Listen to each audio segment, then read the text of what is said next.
Hi, I'm Kate Joyner and I'm from Sunny Creek Studios, and today I'm going to paint a seascape of Scripps Pier. This is the ending of the painting and it's just a nice sunset, very simple, good for beginners. So for this painting what we're going to do is I'm going to use a red background.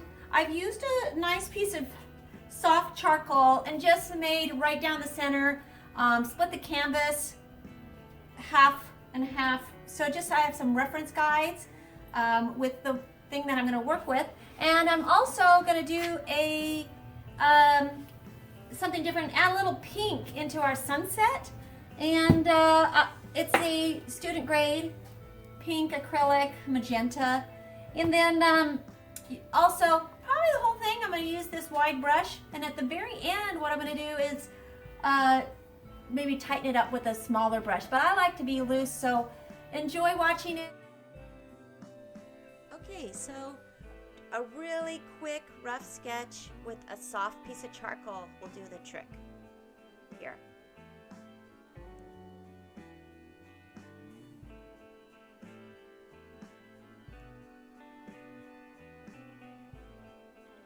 And I'm starting to put in just a very, very rough ground of working upside down and just trying to establish where some of the colors are going to be. Oh, and I like to start with the dark colors and put those in first and then lighten it up.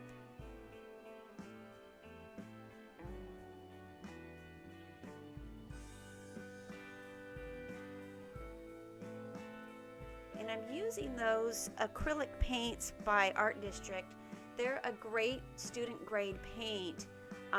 That's really good, like if you're just, doing some practicing or trying to do a rough sketch. Also, they're good for students because they're inexpensive. It has some drawbacks for the opacity, but it's kind of worth it for in this case, just to be able to play with the paint and not have to waste expensive paints.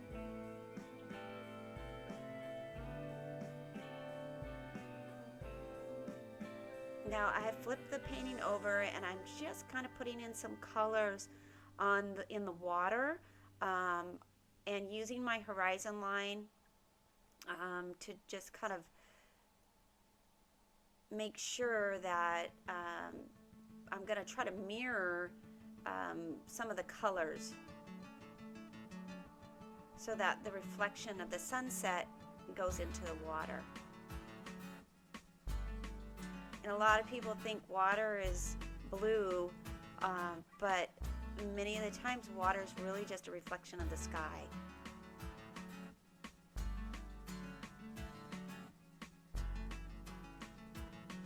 Well, this is going to be a tough transition, looking at that dark blue into the sky where the sunset is. But just keeping it loose, keep going.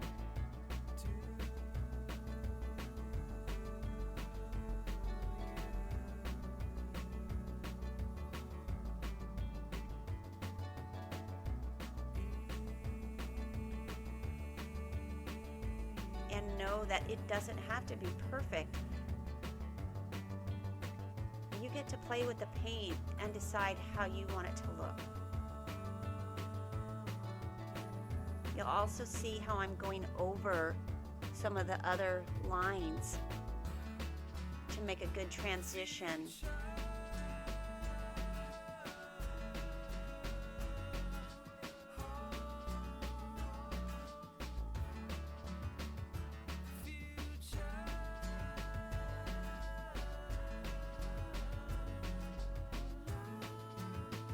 See my head, I'm often going back, always referencing the photo that I'm working with, going back and checking, is this right, is this right?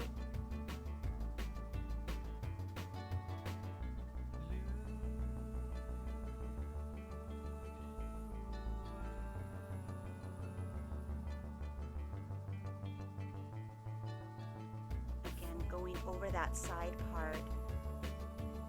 On the left, you can see I'm going to be covering up some of that area.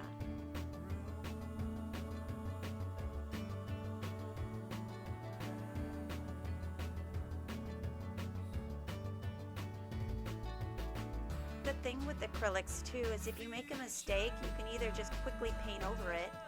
I have a saying, there's good news and bad news with acrylics. The good news is they dry fast. The bad news is they dry fast. So the point is that if you make a mistake, you can either just quickly cover it up, or you can take a paper towel and water and just wipe it off or wash it off. So mistakes are always okay. They make some nice paintings.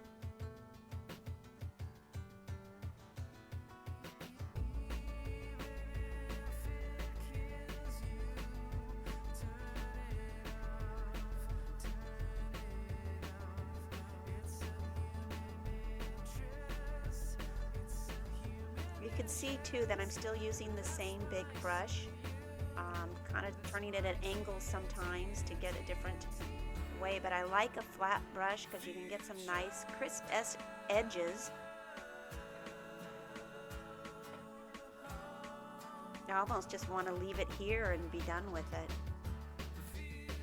That'd be a good stopping point for beginners if you just worked on the right part of the painting here a little bit.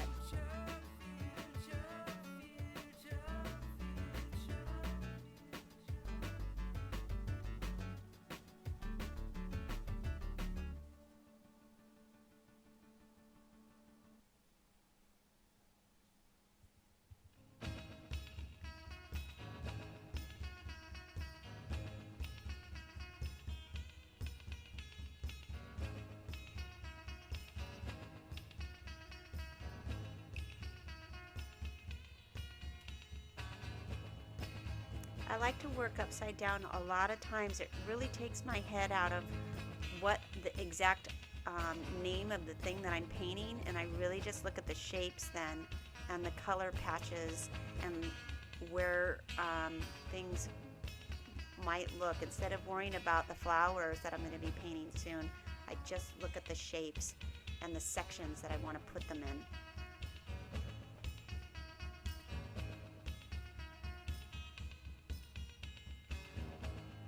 Here I'm doing that transition again, that really hard transition between the sky of the sunset and the blue.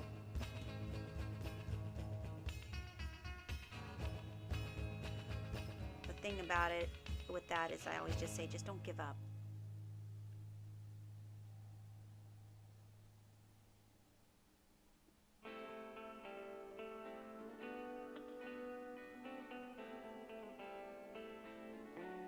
Now I'm using a smaller brush here that is about a 1/2 inch, maybe a size 10 brush. It's a flat brush that I can use the wide ways or just turn it on its side. You can see my hand is going back and forth, my wrist. So I'll do the nice straight lines one way and then twist to get the wide brush.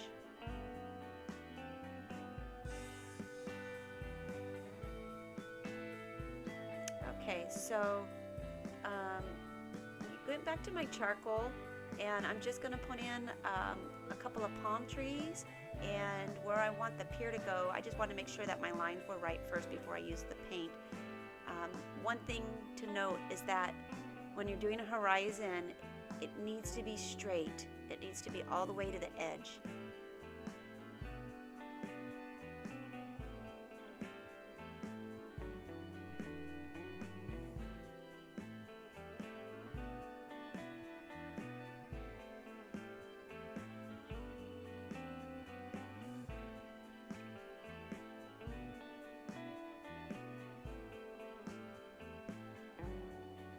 So looking at the painting here, you can see that the palm trees super loose, the sky super loose, and I really try to make it so that people just see an overall picture. They're not looking for, oh, you missed something here, or this line is too wide. You could really keep going on this painting.